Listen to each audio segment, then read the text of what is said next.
Esta es la base de las Fuerzas Aéreas Británicas de Bentwaters. Situada a 110 kilómetros al nordeste de Londres, este ahora tranquilo lugar fue en su día una instalación militar altamente sofisticada. La función básica de las dos bases era ayudar a la OTAN en caso de que se produjera una guerra en Europa. Podíamos actuar y movilizar a nuestros A-10 para apoyar cualquier maniobra de guerra que nos ordenaran realizar. En 1980, con la Guerra Fría en pleno apogeo, las bases aéreas de Bentwaters y la cercana Woodbridge son mantenidas por unos 12.000 empleados de las Fuerzas Aéreas estadounidenses. Es uno de los complejos de la OTAN más grandes de Europa.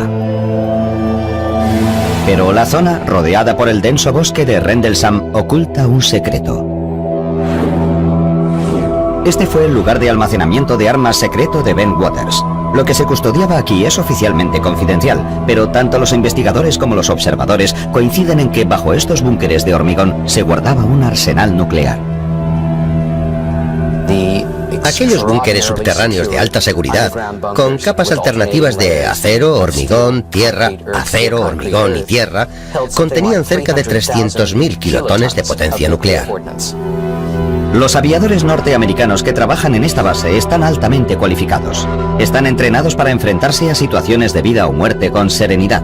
Y esto es lo que hace que los hechos de Rendlesham sean aún más extraños, porque lo que estos intrépidos hombres vieron la noche de Navidad de 1980 les hizo temblar de miedo. Son las 3 de la madrugada. El piloto John Burroughs patrulla por la entrada este de la base aérea de Woodbridge, una de sus tareas habituales como policía de seguridad. Seguridad se encargaba de las pistas, el almacenamiento de armas y cosas así. Controlábamos la entrada a la base. Este joven de 20 años de edad lleva casi 2 en las Fuerzas Aéreas y ha estado destinado en Bentwaters durante casi año y medio. Hoy apenas hay mucho más que contemplar que las estrellas en el cielo. Hacía bastante frío. La noche estaba muy despejada, apenas había nubes, pero sí había un poco de niebla. Mientras camina, Bud, su superior, se acerca en un vehículo. Me siguió un trecho y me dijo que diéramos una vuelta. Los hombres se dirigen hacia el bosque de Rendlesham. De pronto, el sargento Stephens observa una extraña luz entre los árboles lejos de la carretera. Y dijo, vaya, ¿es eso normal? Yo miré hacia afuera y había un resplandor muy curioso en el bosque. Le dije, no, eso no es normal. Burroughs no las tiene todas consigo. Teníamos una sensación de peligro, de que algo no iba bien. Había diferentes luces de colores que parpadeaban intermitentemente. Alarmados, los hombres regresan apresuradamente a la base para llamar a la sala de control desde un teléfono seguro. No quieren transmitir esta información por sus emisoras de radio. Ante la insistencia de Burroughs, la llamada es trasladada al control central de seguridad de la base. El comandante que está al mando envía al sargento Jim Peniston, de 26 años, al lugar. Peniston es policía de seguridad de las Fuerzas Aéreas desde hace 7 años. Me dijeron que tenía que acudir a la entrada sur porque había un problema. Yo pregunté qué tipo de problema y él me dijo, prefiero que el vigilante que está allí se lo cuente. Y yo respondí, bueno, ¿no puede esperar? No, tiene que ir allí inmediatamente. En pocos minutos, Peniston y su chofer llegan a la entrada este. Burroughs y Stephens dirigen su atención hacia el bosque. Vi unas luces multicolores, amarillas y rojas. Estarían a unos 200 o 300 metros. A simple vista parecía que se había estrellado un avión. Ese color tiene el titanio y el carburante cuando arden. Peniston vuelve a llamar a Seguridad Central y obtiene permiso para investigar un posible accidente de aviación. Si se trataba de un accidente, podíamos acudir a prestar ayuda y establecer un cordón de seguridad.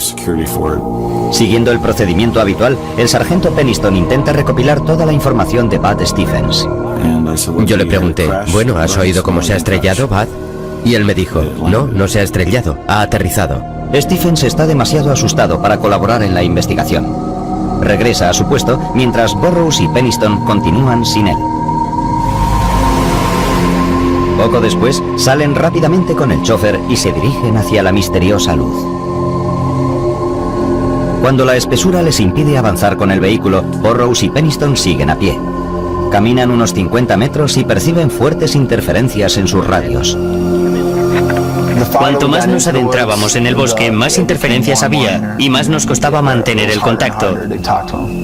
De pronto, el sargento Peniston nota una descarga eléctrica en el aire. No era la primera vez que estaba en una situación apurada y ya conocía esa sensación de adrenalina. Pero esto era algo diferente. Se notaba en la ropa, en la cara, en el pelo. Cuanto más se acercan a la luz, menos parece un accidente. No olía a humo. Estaba demasiado tranquilo. Tan solo parecía una bola de luz. Llegamos hasta un claro del bosque y allí estaba. Era como una luz brillante que iluminaba toda la zona. Era casi cegadora. El sargento Peniston se acerca a casi 1 metro del objeto y la luz se apaga un poco. Mientras su vista se adapta a la iluminación, le cuesta comprender lo que está viendo. Me considero una persona racional. Quería una explicación racional a lo que estaba pasando, pero no la encontraba. Peniston saca unas fotografías con su cámara militar. El objeto tenía forma triangular. Mediría unos 3 metros de ancho y 2,5 de alto. No podía distinguir la parte trasera de la delantera. No tenía motores por ninguna parte, ni cabina de piloto, ni nada por el estilo. El exterior del objeto era completamente liso. Entonces da una vuelta alrededor del objeto y apunta su descripción en un cuaderno. Estas son las notas que escribió aquella noche. Superficie de tipo desconocido. Identidad desconocida. No presenta tren de aterrizaje. No emite ningún sonido, pero parece estar en funcionamiento. La letra de Peniston cambia apreciablemente al acercarse al objeto. Tenía problemas para describir el objeto. No paraba de decir desconocido. Hasta tengo problemas para entrever lo que apunté aquí. Cuando se acerca lo suficiente, extiende la mano y toca el objeto. El material del objeto era liso, como el cristal. Era cálido al tacto, pero no caliente. No había luces sobre la superficie. De alguna forma formaba parte del material del objeto. En la parte frontal del objeto, Peniston observa unos extraños símbolos. También los copia en su cuaderno. Eran como unas marcas. No eran números ni escritura. Habría unos cuantos, tal vez 6 símbolos que medían 1 metro de anchura. Yo no había sido entrenado para aquella experiencia. De pronto, el objeto emite una luz cegadora. Los hombres se ponen a cubierto. Entonces el objeto, o lo que fuese, se elevó y se alejó por encima de los árboles. La velocidad del objeto que se alejaba de la zona fue... La mejor manera de describirla sería en un abrir y cerrar de ojos. En todos los años que llevo con las fuerzas aéreas jamás había visto un objeto moverse a tal velocidad ni jamás lo veré. Mientras los hombres se incorporan lentamente, les llama la atención otro destello de luz a través de los árboles. Al principio creen que es el objeto, pero al fijarse mejor comprenden que es el faro de Orford Ness, que se encuentra a 8 kilómetros de allí. Burrows y Peniston comprueban sus radios. Vuelven a funcionar. Son las 5 de la madrugada. Han pasado unas 2 horas desde que vieron por primera vez las misteriosas luces del bosque. Contactan con Seguridad Central y su comandante les ordena que se reúnan con un equipo de seguridad en la entrada este. Estábamos como, ¿y ahora qué decimos? No podíamos explicar lo que habíamos visto. Un poco más tarde, aquella misma mañana, los hombres son llevados a prestar declaración. Peniston se muestra reacio a dar a conocer todo lo que ha presenciado. Dar detalles de lo que nos había pasado no habría sido bueno para nuestra carrera profesional. Fui al despacho del comandante junto a Burrows y dimos un informe más o menos aséptico de lo que nos había sucedido aquella noche. Después del informe, Peniston asegura que el comandante les dio una velada advertencia. Caballeros, dijo, el proyecto Blue Book finalizó en 1969. A veces es mejor dejar en paz ciertas cosas. Proyecto Blue Book era el nombre en clave de una polémica unidad de investigación sobre ovnis de las Fuerzas Aéreas de los Estados Unidos. Antes de ser disuelta, su objetivo era averiguar si los ovnis eran una posible amenaza para la seguridad nacional. Pese a las advertencias de su comandante, el sargento Peniston no puede quitarse de la cabeza aquel extraño encuentro. Volví a mi casa y no pude pegar ojo. Me quedé sentado en el salón durante 2 o 3 horas y al final pensé, tengo que volver allá. Regresa al lugar provisto de una cantidad de yeso blanco. Su idea consiste en tomar moldes de cualquier rastro dejado por el objeto. No estaba dispuesto a marcharme de allí sin obtener respuesta. Quería algo tangible. Detecta 3 huellas circulares en posición simétrica sobre el terreno. Tienen varios centímetros de profundidad y están a 3 metros de distancia. La distancia de separación entre las huellas era idéntica. Tendrían entre 5 y 7 centímetros de grosor. Estos son los moldes elaborados por Penniston un día después de los hechos. Está convencido de que son las marcas dejadas por el objeto al aterrizar sobre el terreno. Decide no mostrárselas a sus superiores. Junto con sus anotaciones y el carrete de fotos, el sargento dispone de 3 moldes de yeso para avalar su relato. Pero las pruebas físicas de Penniston no resuelven el misterio de Rendlesham. Tan solo 2 noches después, el ovni regresa. Esta vez, el comandante adjunto de la base realiza un informe espeluznante sobre su propio encuentro.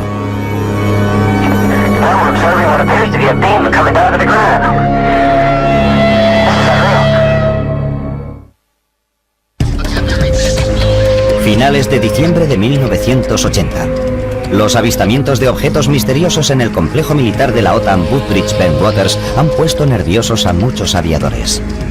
Estos extraños encuentros comenzaron la noche del 25 de diciembre, cuando varios aviadores declararon haber visto luces poco comunes. A primera hora del día 26, 2 hombres aseguraron haberse acercado a escasos centímetros de un objeto que había aterrizado en el bosque cercano.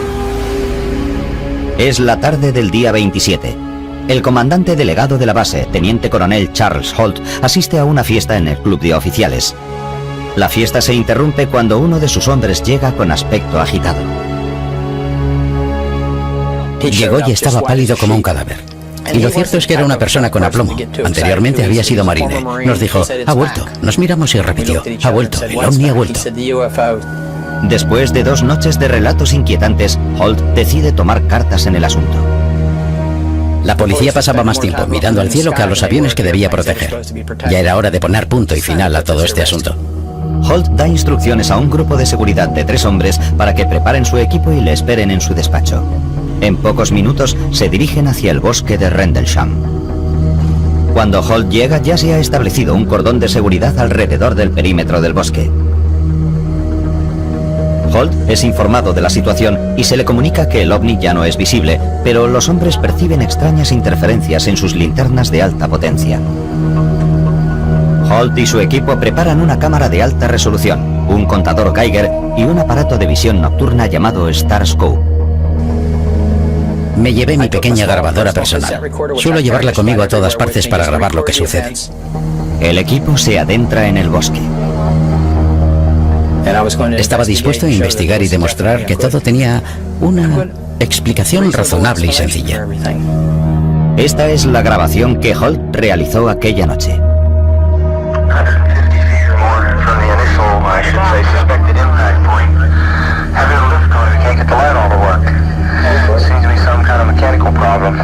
Aparte de los problemas con las linternas, el equipo de Holt se tropieza con el mismo tipo de interferencias de radio percibidas por Burroughs y Penniston la noche anterior. Están caminando por la zona donde Burroughs y Penniston aseguran haber visto el misterioso objeto cuando Holt repara en varias grietas en el tronco de algunos árboles. Es como si hubieran sido golpeados por un objeto grande.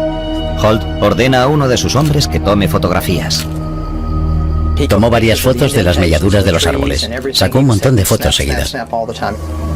El contador Geiger comienza a registrar altos niveles de radiación, pero solo en las zonas que bordean el presunto lugar de aterrizaje.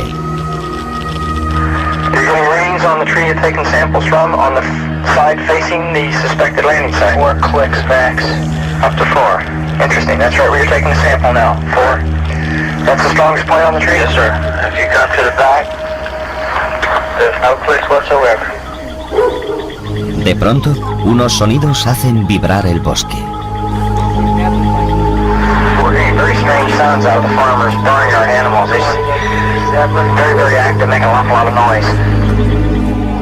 Los animales del bosque estaban muy excitados, metían mucho ruido, y los animales de una granja que estaba cerca de allí también parecían muy nerviosos. Uno de sus hombres señala hacia una luz que brilla desde lejos. Con su grabadora en marcha, Holt recoge cada instante de este suceso.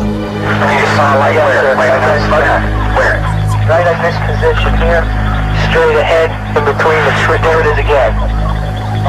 Watch. Straight ahead off my flash back there. There it is. Hey, I see it too. What is it? Don't know, sir. Vimos un objeto rojo y brillante. Parecía un ojo. Sería la mejor descripción. Era rojo brillante y tenía un centro oscuro. Parecía estar parpadeando. We're about 150 or 200 yards from the site. Everything else is just deathly calm. There's no doubt about it. There's some type of strange flashing red light ahead. It's yellow. I saw a yellow tinge in it too. Weird. It appears to be maybe moving a bit this way. Yes, it's brighter than it has been. Yellow. It's coming this way. It's definitely coming this way. Se movía entre los árboles horizontalmente, pero también verticalmente. En otras palabras, se movía en zigzag entre los árboles y goteaba. Yo lo definiría como metal fundido. Holt y sus hombres persiguen el objeto hasta una campa cercana. Conforme nos acercábamos, se alejaba. Se alejó de nosotros hacia la puerta del granjero y permaneció allí unos 20 o 30 segundos. Tal vez un poco más.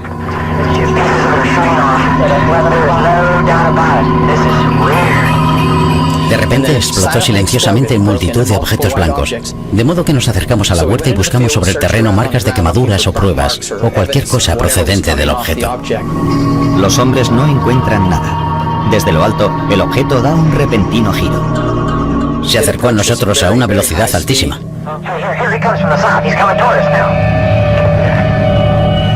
Se detuvo sobre nuestras cabezas y nos envió un rayo. Yo lo definiría como un rayo láser.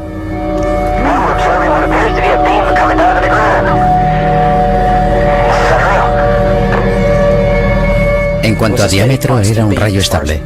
Caía frente a nuestros pies y nos quedamos mirando asombrados. Y yo pensé, ¿será una señal? ¿Será una advertencia? ¿Nos estará amenazando? Y tan rápido como había aparecido, el objeto desapareció. El objeto se aleja rápidamente. El equipo, hipnotizado, lo observa mientras se desplaza por encima de la base y sigue emitiendo rayos hacia el suelo. Algunos creen que la luz se proyecta directamente sobre la zona de almacenamiento de armas de la base, donde supuestamente se guardan misiles nucleares.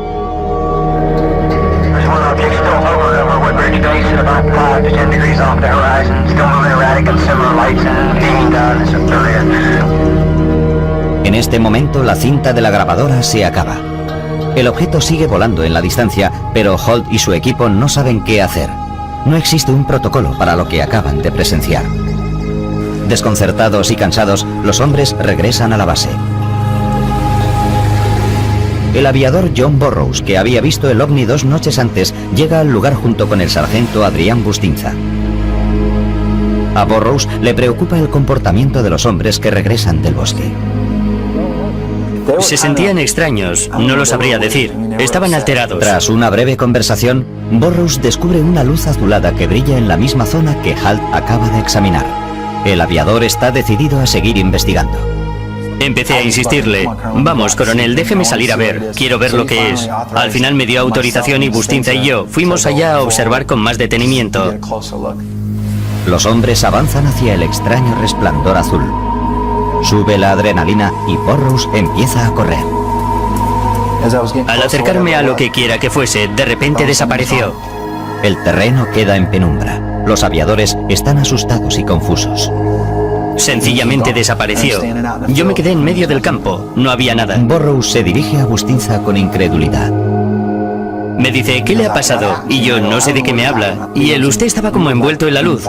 Era como si usted estuviera ahí de pie. De repente queda envuelto en la luz y desaparece. Burroughs y Bustinza regresan a la base. El segundo encuentro de Burroughs con la extraña luz le deja sumido en un mar de dudas. Lo que no saben es que se ha puesto en marcha una investigación secreta de varias agencias del gobierno. Los hombres aseguran que al volver a la base aquella noche se tropezaron con una conspiración del gobierno.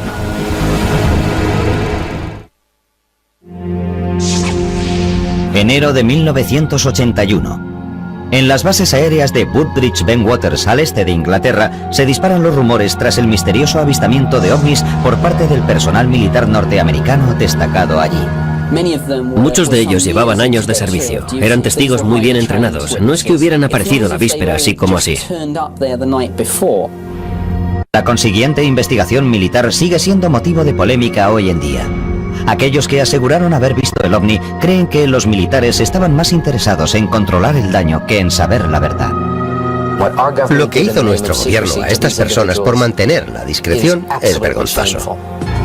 Según estos aviadores, pronto se convirtieron en parte involuntaria de una coartada del gobierno. Al principio, la investigación se realiza siguiendo el procedimiento militar habitual. El comandante delegado de la base, Charles Holt, que también fue testigo, comienza a tomar declaración a los hombres que aseguraron haber visto el objeto. No tenía otra opción. No podía pasarlo por alto. Había demasiados testigos y demasiada gente en diferentes lugares. John Burroughs, que vio el ovni las 2 noches, asegura que su entrevista no deja lugar a dudas. Tomó nuestras declaraciones, las miró y dijo, esto es una locura, no hay explicación para lo que ha sucedido, y en eso quedó. Otros, como el sargento Jim Penniston, dicen que después de su reunión con Holt, comenzó otro largo e inquietante proceso. 2 semanas después de su entrevista inicial, Penniston es convocado para prestar otra declaración. Esta vez, ante un grupo de investigadores de alto nivel, el OIE. El OIE es la Oficina de Investigaciones Especiales, o por decirlo de otra manera, la policía secreta. Están ahí para controlar las fuerzas aéreas norteamericanas. Pueden entrar en el despacho de un general e incluso arrestarlo. Tanto es el poder que tienen. Cuando Penniston entra en la sala, el ambiente es hostil. Comienza a declarar y muestra a los investigadores los bocetos y anotaciones de su encuentro. Según Penniston, el resto de la entrevista fue turbio. Al día de hoy, le cuesta recordar con exactitud las tácticas que utilizó el OIE para sacarle la información. Tomaron medidas extraordinarias para asegurarse de que estaba diciendo la verdad. Me pusieron pentotal sódico. Estoy seguro de que se lo permití.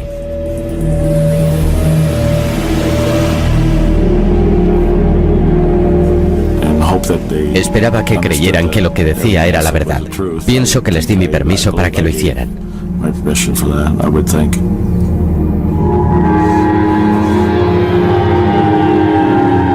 Para Penniston, la investigación militar emprende un giro más siniestro cuando convocan a más hombres para ser interrogados.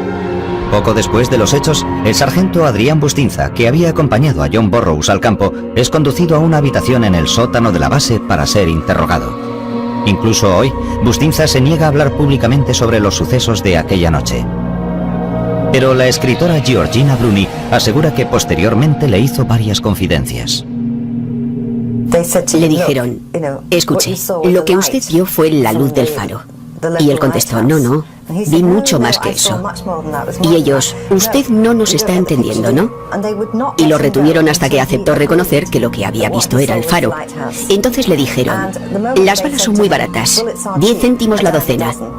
Entonces es cuando él dijo, vale, fue el faro. Otros testigos también aseguran que les obligaron a cambiar su relato sobre el ovni. Nos dijeron que teníamos que tratarlo con confidencialidad absoluta. Y así fue, nunca hablamos de ello. Según Burroughs, es evidente que el gobierno oculta algo. Poco después de su interrogatorio, Burroughs vuelve a su puesto de guardia. Mientras realiza sus rondas, comprueba que en el bosque hay una actividad frenética. De Woodbridge salían vehículos hacia el bosque. Había helicópteros sobrevolando la zona. Algo estaba pasando allí. Lo que era exactamente no lo sé. El comandante delegado de la base, Charles Holt, también está al tanto de las actividades ocultas de la base. Me enteré por algunas personas que al día siguiente había llegado un avión lleno de gente y que se habían dedicado a investigar a fondo. Penniston y Holt aseguran que tomaron fotografías del misterioso objeto, pero cuando las imágenes vuelven del laboratorio, están veladas. La mayoría de las fotos estaban veladas. Me pareció muy extraño. Lo que yo creo es que velaron intencionadamente las fotos que hice. Estoy convencido. Incluso el teniente coronel Holt, el testigo de mayor rango, cree que los militares le ocultan algo. A medida que prosigue la investigación, le solicitan que redacte a máquina un informe basado en sus entrevistas con los demás testigos y lo entregue a sus superiores. Holt cree que este documento será compartido con el gobierno británico. Holt hace lo que le ordenan y entrega un informe bajo el título Luces Inexplicables. Escribe: los individuos informaron haber visto un extraño objeto brillante en el bosque. El objeto fue descrito como de apariencia metálica y de forma triangular. No es un informe definitivo. Muchos de los detalles faltan o son incorrectos y las descripciones a veces son vagas.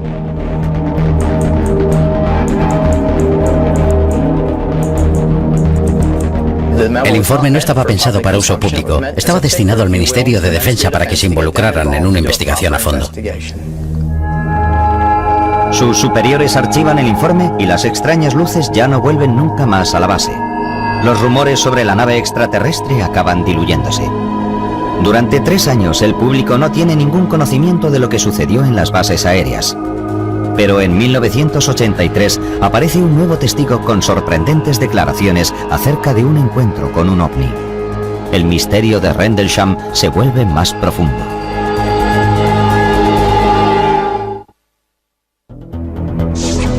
...2 de octubre de 1983.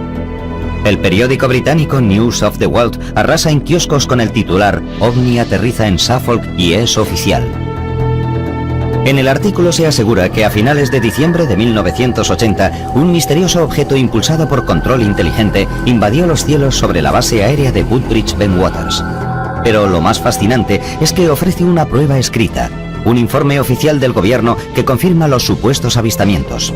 El documento había sido redactado por uno de los hombres que observaron el misterioso objeto, el comandante delegado de la base, Charles Holt. Emisoras de radio, cadenas de televisión, incluso la alemana y la japonesa. La zona estaba invadida por gente que quería conocer el verdadero relato. Desde aquel momento, toda la prensa del Reino Unido se hizo eco de esta historia durante una semana. El informe, titulado Luces Inexplicables, ofrece una breve descripción de los encuentros de finales de diciembre. En él se incluye la descripción realizada por Penniston de un extraño objeto que maniobraba entre los árboles, así como el relato de Holt sobre una luz roja parecida al sol en el cielo nocturno. Pero, ¿cómo se filtró esta historia al público? El documento, conocido como Informe Holt, salió a la luz a través de Larry Warren, un antiguo policía de seguridad de Waters. Su explicación es contundente. Quise forzar la situación para que se supiera todo. Él fue quien sacó a la luz pública este asunto. Fue a cuenta de la Ley de Libertad de Prensa que se desclasificó el llamado Informe Holt. Se divulgó esta información concreta. Y en cuanto se conoció aquel papel, ya no hubo forma de pararlo. Warren recibió por igual elogios y críticas por su franqueza. La historia que cuenta empieza como otras, pero el final es bastante más extraño. A finales de 1980, Warren era un policía de seguridad de 19 años destinado en Bentwaters. Según Warren, tras la medianoche del 29 de diciembre fue relevado del puesto y le ordenaron ayudar al coronel Holt en su investigación. Al llegar al claro del bosque, observa un grupo de militares que rodean un objeto brillante. El objeto estaba posado en el terreno. Parecía de una película de ciencia ficción, pero había algo vivo en ello. No tenía puertas ni ventanas. Era un objeto que cambiaba continuamente. Al acercarse a pocos metros del objeto, Warren dice que presenció una visión extraordinaria. Había varios oficiales y aviadores de cara al objeto y 3 pequeños seres brillantes de pie en la luz. Lo que él y los demás hombres observan en las cercanías son 3 figuras humanoides. Eran figuras independientes y daba la impresión de que fueran niños. Warren se da cuenta de que el oficial más antiguo empieza a comunicarse con los seres. Los cargos más antiguos parecían estar siguiendo un protocolo.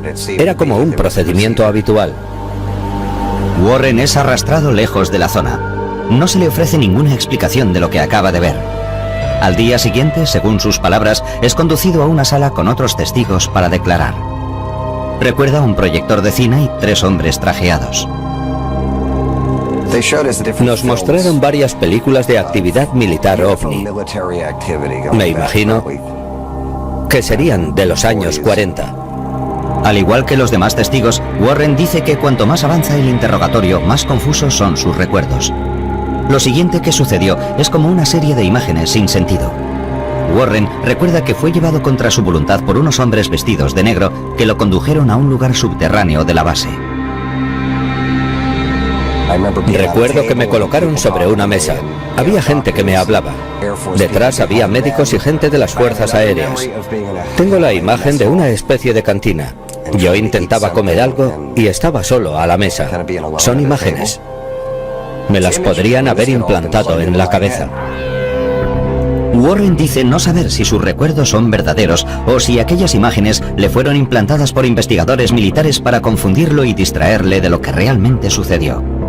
Tras conocerse los sucesos de Rendlesham, las acusaciones de Warren ponen furiosos a otros testigos. Estos aviadores y oficiales exigen saber la verdad, pero el relato de Warren tiene muy poca coherencia. Todo esto nos sentó mal. Son unos hechos que realmente sucedieron, pero lo que él describió no se ajustaba a la realidad. Divulgar este tipo de detalles extremos era injusto respecto a la gente que estaba involucrada. Parte de estos hechos sí se corresponden con el relato de otros testigos presenciales. Warren, al igual que Charles Holt y Jim Pennington, recuerda haber visto un objeto reluciente en un claro del bosque de Rendlesham después de las Navidades de 1980. Pero Larry Warren es el único aviador que asegura haber visto formas de vida alienígenas. Otro problema que presenta la versión de Warren es que nadie recuerda haberle visto en el bosque la noche en cuestión. Nadie recuerda que estuviera allí aquella noche, ninguno. He hablado con todos los que tomaron parte, incluso los que se mantuvieron al margen, y nadie recuerda haber visto a Warren en ningún lugar, salvo en la base, entrenando. Warren se mantiene firme en sus convicciones. Jamás me ha importado mi papel en todo esto. Nunca he representado intencionadamente nada, ni he mentido, ni he intentado obtener algo de forma injusta. Las contradicciones que rodean el caso Rendlesham han sido frustrantes para los investigadores de ovnis. Hay muchos testigos fiables, pilotos entrenados para ser buenos observadores y permanecer tranquilos en situaciones extremas, pero las discrepancias entre sus versiones son demasiado llamativas. En los años siguientes, los investigadores luchan por desentrañar el misterio. En 2002, unos documentos desclasificados del gobierno arrojan nueva luz sobre aquellos misteriosos sucesos del bosque de Rendlesham.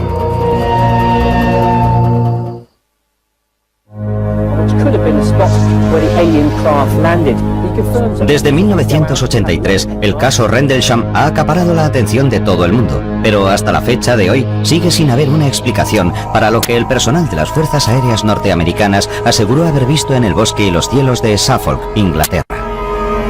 Algunos expertos que han revisado los informes de las extrañas luces y la nave brillante han llegado a la conclusión de que se trata de una simple ilusión óptica. James McGaha, general retirado de las Fuerzas Aéreas, se enteró por casualidad. Oí hablar del caso de Rendlesham por primera vez en 1983, cuando estuve en la base realizando unas maniobras militares de servicio provisional. En su recorrido descubre que a 8 kilómetros de las bases, a orillas del Mar del Norte, se encuentra el faro de Orford Ness. McGaha cree que los testigos confundieron este faro con un ovni. En una noche fría y oscura de diciembre, el faro proyecta su luz a través de los árboles. Este brillante foco de luz se cuela entre los árboles y puede producir efectos ópticos muy curiosos. La luz se dispersa por los árboles. John Burroughs sí menciona el faro en su primera declaración ante sus superiores. En el informe dice que una vez desaparecidas las misteriosas luces, pensó que el faro era otro objeto, pero rápidamente se dio cuenta de su error. Quiero dejar algo bien claro. Por mucho que alguien quiera distorsionarlo, si se lee el informe, sobre todo el mío, se hace una distinción entre lo que vimos al principio y la luz del faro que vimos posteriormente. En ningún momento de mi declaración pone que creímos que la luz del faro era el objeto. He hecho una exhaustiva investigación en torno a este faro. Podríamos pasar horas discutiéndolo, pero es imposible que la luz de un faro viaje 8 kilómetros entre los árboles y lance rayos sobre el suelo. Definitivamente, no pudo ser el faro. Pero McGaha asegura que hay otra explicación para las luces del cielo que nada tiene que ver con los ovnis. La noche del 25, hacia las 9:30, un satélite Cosmos volvió a entrar en la atmósfera terrestre. Seguramente tendría un aspecto de bola de fuego, como un meteoro muy brillante. Durante casi 20 años, escépticos y creyentes han seguido buscando respuestas. En 2002, en parte gracias a investigadores como Georgina Bruni, el gobierno británico desclasifica una nueva partida de archivos. Los documentos proporcionan nueva información sobre el caso, pero también suscitan nuevos interrogantes. Una cosa sí queda clara. El gobierno británico investigó los misteriosos avistamientos en 1981. Este hecho parece demostrar que los investigadores militares no creían que los avistamientos fueran provocados por un faro o un satélite. Pero los archivos también revelan los puntos débiles de la investigación. Descubrimos que parte de las instalaciones de radar eran defectuosas. Las cámaras no funcionaron la noche en cuestión, o tuvieron un problema, y no había película. Entonces los investigadores basaron sus pesquisas en el informe escrito original del teniente coronel Charles Holt. En su documento declara que el primer suceso ocurrió el 27 de diciembre, pero en realidad los avistamientos empezaron el 25 de diciembre. El error de Holt ha provocado que los investigadores examinaran las noches equivocadas durante 20 años. Para Nick Pope, oficial del Ministerio de Defensa, es una revelación frustrante. Posiblemente se trataba del suceso ovni más importante que había tenido lugar jamás en suelo británico. Pero no solo las fechas estaban mal, se había perdido un tiempo precioso. Por otra parte, se han apartado muchos de los archivos desclasificados en 2002.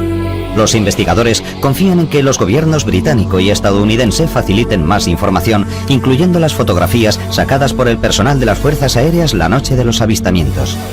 Estas son las únicas imágenes que quedan de la investigación.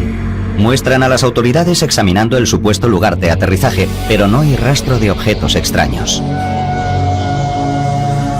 La postura oficial de las Fuerzas Aéreas norteamericanas es que los sucesos no suponen una amenaza para la seguridad nacional. Para muchos, esta afirmación no es cierta. En la base se guardaban armas nucleares. Los informes de naves no identificadas tendrían que haber despertado la alarma entre los militares. Hubo algunos objetos que sobrevolaron la zona de almacenamiento de armas y proyectaron luces sobre el terreno. ¿Eso no es importante para defensa? Los escépticos se hacen la misma pregunta, pero en sus mentes retumba la respuesta de los militares. Los ovnis no visitaron el bosque de Rendlesham.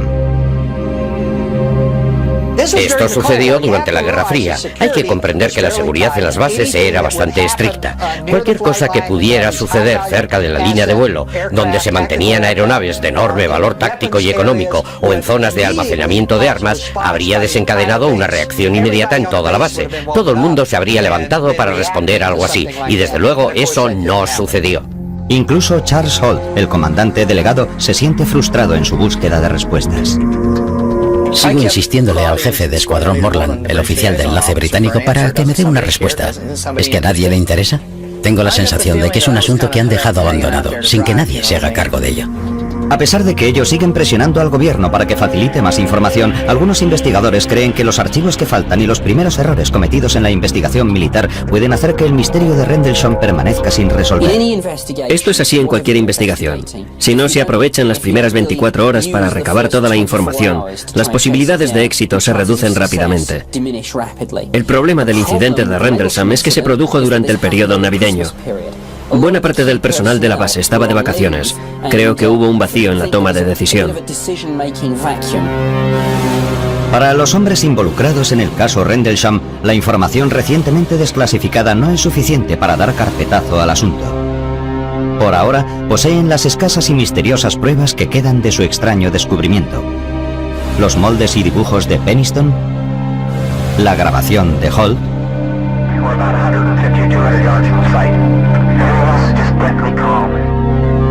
Jim Peniston, Larry Warren y John Burroughs siguen preguntándose por qué el gobierno oculta la verdad. Hay una cadena de mando, hay una cadena de custodia, se guarda registro de todo, y en este caso han hecho como si todo se hubiera volatilizado. Creo que técnicamente nosotros también somos parte de la tapadera, seguramente porque dimos un informe inicial muy aséptico. Como solía decir John Lennon, una conspiración de silencio habla más alto que las palabras. Y eso es un hecho, y mientras pueda, seguiré insistiendo a la gente, y seguiré gritando a los cuatro vientos. Esto es lo que ocurrió, juzguen por ustedes mismos. En Norteamérica todo el mundo ha oído hablar de Roswell. Aquí solo los investigadores conocen el caso Rendlesham, pero a mí me parece que este caso es mucho más importante que el de Roswell. Podría ser el suceso ovni más grande de todos los tiempos. Merece un lugar destacado, merece ser conocido por el público. La gente todavía me pregunta qué fue lo que pasó. No lo sé. ¿Qué fue? La verdad es que no lo sé. Ni idea.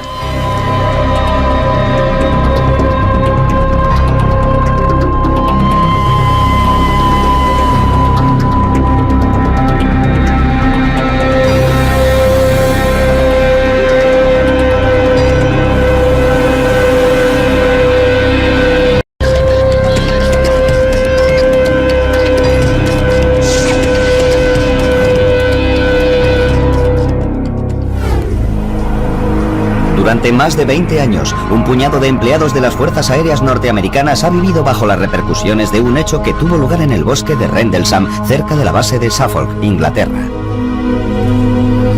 Ellos aseguran que en 1980, durante 2 noches, experimentaron un encuentro muy cercano con un objeto no identificado.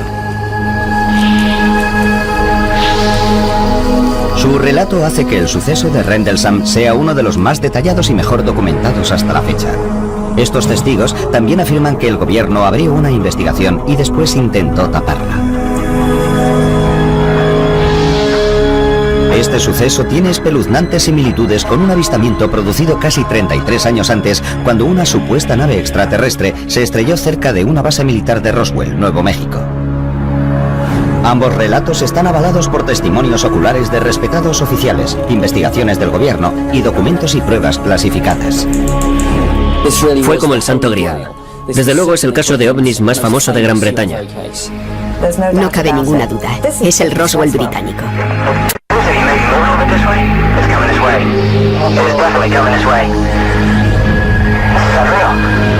¿Qué fue lo que realmente sucedió en el bosque que rodea las bases aéreas de Woodbridge Bentwaters en diciembre de 1980? Si pregunta al Pentágono acerca de lo que sucedió en diciembre de 1980 en la base aérea de Woodbridge, le dirán que no pasó nada. La gente tiene que salir y contar algo. Sucedió y fue auténtico. Alguien más estuvo en el bosque de Rendlesham en 1980. El Roswell británico. Esta es la base de las Fuerzas Aéreas Británicas de Bentwaters. Situada a 110 kilómetros al nordeste de Londres, este ahora tranquilo lugar fue en su día una instalación militar altamente sofisticada. La función básica de las dos bases era ayudar a la OTAN en caso de que se produjera una guerra en Europa. Podíamos actuar y movilizar a nuestros A-10 para apoyar cualquier maniobra de guerra que nos ordenaran realizar. En 1980, con la Guerra Fría en pleno apogeo, las bases aéreas de Bentwaters y la cercana Woodbridge son mantenidas por unos 12.000 empleados de las Fuerzas Aéreas estadounidenses. Es uno de los complejos de la OTAN más grandes de Europa. Pero la zona, rodeada por el denso bosque de Rendlesham, oculta un secreto. Este fue el lugar de almacenamiento de armas secreto de Bentwaters. Lo que se custodiaba aquí es oficialmente confidencial, pero tanto los investigadores como los observadores coinciden en que bajo estos búnkeres de hormigón se guardaba un arsenal nuclear. Aquellos búnkeres subterráneos de alta seguridad, con capas alternativas de acero, hormigón, tierra, acero, hormigón y tierra, contenían cerca de 300.000 kilotones de potencia nuclear. Los aviadores norteamericanos que trabajan en esta base están altamente cualificados. Están entrenados para enfrentarse a situaciones de vida o muerte con serenidad. Y esto es lo que hace que los hechos de Rendlesham sean aún más extraños, porque lo que estos intrépidos hombres vieron la noche de Navidad de 1980 les hizo temblar de miedo. Son las 3 de la madrugada. El piloto John Burroughs patrulla por la entrada este de la base aérea de Woodbridge, una de sus tareas habituales como policía de seguridad.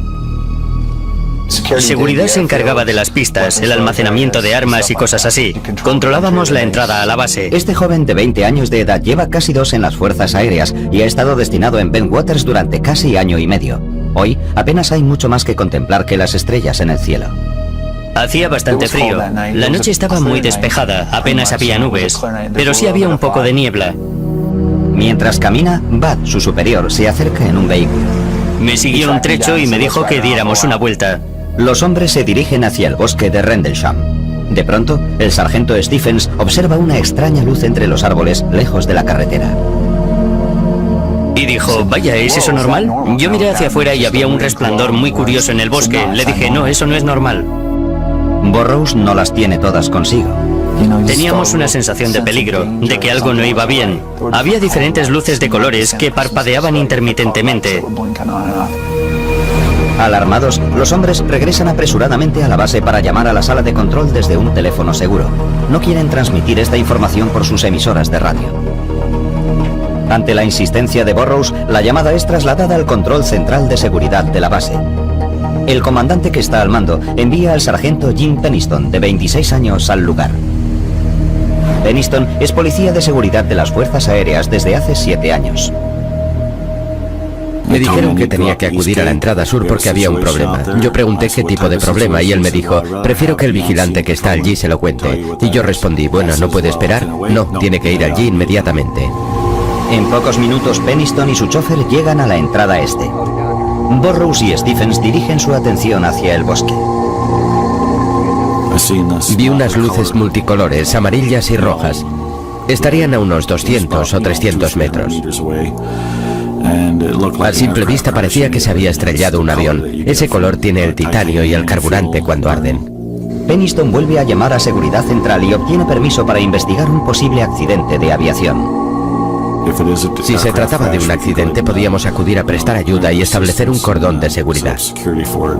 Siguiendo el procedimiento habitual, el sargento Penniston intenta recopilar toda la información de Bud Stephens. Yo le pregunté, bueno, ¿has oído cómo se ha estrellado, Bud? Y él me dijo, no, no se ha estrellado, ha aterrizado. Stephens está demasiado asustado para colaborar en la investigación. Regresa a su puesto mientras Burroughs y Penniston continúan sin él. Poco después, salen rápidamente con el chofer y se dirigen hacia la misteriosa luz. Cuando la espesura les impide avanzar con el vehículo, Burroughs y Penniston siguen a pie.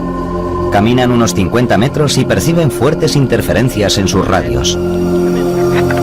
Cuanto más nos adentrábamos en el bosque, más interferencias había y más nos costaba mantener el contacto. De pronto, el sargento Penniston nota una descarga eléctrica en el aire.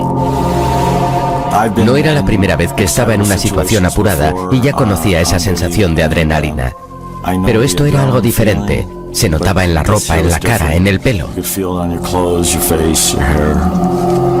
Cuanto más se acercan a la luz, menos parece un accidente. No olía a humo. Estaba demasiado tranquilo. Tan solo parecía una bola de luz. Llegamos hasta un claro del bosque y allí estaba. Era como una luz brillante que iluminaba toda la zona. Era casi cegadora. El sargento Penniston se acerca a casi 1 metro del objeto y la luz se apaga un poco. Mientras su vista se adapta a la iluminación, le cuesta comprender lo que está viendo. Me considero una persona racional. Quería una explicación racional a lo que estaba pasando, pero no la encontraba. Penniston saca unas fotografías con su cámara militar. El objeto tenía forma triangular. Mediría unos 3 metros de ancho y 2,5 de alto. No podía distinguir la parte trasera de la delantera. No tenía motores por ninguna parte, ni cabina de piloto, ni nada por el estilo. El exterior del objeto era completamente liso. Entonces da una vuelta alrededor del objeto y apunta su descripción en un cuaderno. Estas son las notas que escribió aquella noche. Superficie de tipo desconocido. Identidad desconocida. No presenta tren de aterrizaje. No emite ningún sonido, pero parece estar en funcionamiento. La letra de Penniston cambia apreciablemente al acercarse al objeto. Tenía problemas para describir el objeto. No paraba de decir desconocido. Hasta tengo problemas para entrever lo que apunté aquí. Cuando se acerca lo suficiente, extiende la mano y toca el objeto. El material del objeto era liso, como el cristal. Era cálido al tacto, pero no caliente. No había luces sobre la superficie. De alguna forma formaba parte del material del objeto. En la parte frontal del objeto, Penniston observa unos extraños símbolos. También los copia en su cuaderno. Eran como unas marcas. No eran números ni escritura.